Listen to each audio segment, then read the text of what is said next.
What does it take to end a democracy? Sometimes it's not an election or a law. Sometimes it's a gang with guns deciding the rules just don't matter anymore. In the summer of 1874, Red River Parish, Louisiana, was one of the last Reconstruction strongholds. Its government was run by officials who supported public education, equal rights, and the rule of law. Ideas made possible by the end of the Civil War. One of those officials was Marshall H. Twitchel, a Union veteran who believed that freed black citizens should have the same rights as anyone else. To his enemies, that was unforgivable.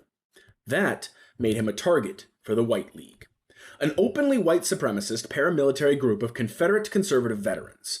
They called for the extermination of pro-Reconstruction leaders and the restoration of white rule by any means necessary. On August 25th, a black farmer named Thomas Floyd was assassinated in Brownsville. That same night, the White League arrested 6 white officials and 20 black freedmen, all under the false claim of stopping a black uprising. Among the captives were the local sheriff, the parish attorney, 3 of Marshall's brother-in-laws, and Homer Twitchel, Marshall's brother.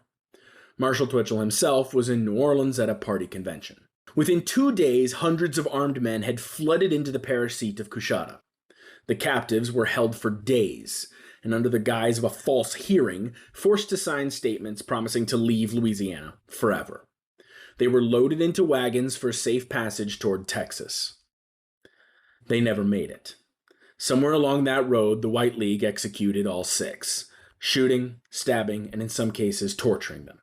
At the same time, black freedmen were hunted down and lynched. One man, Levan Allen, had his arms and legs broken before being burned alive.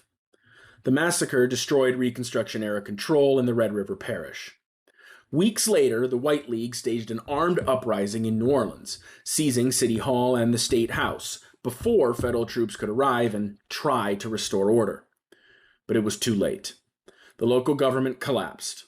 Black political participation was crushed through terror. Twitchel would return to the parish years later, only to be ambushed, shot 6 times, surviving but losing both of his arms. For decades, that parish and much of Louisiana remained in the hands of those who believed that democracy was only for some people. When armed mobs can decide who governs, when leaders are overthrown not at the ballot box but at gunpoint, that's not politics. That's the death of democracy. And if you think that it can't happen again, remember that it doesn't always start with a war. Sometimes it starts with a mob that believes that their will outweighs your vote. We've seen the signs before, and lately, they've been getting a hell of a lot louder.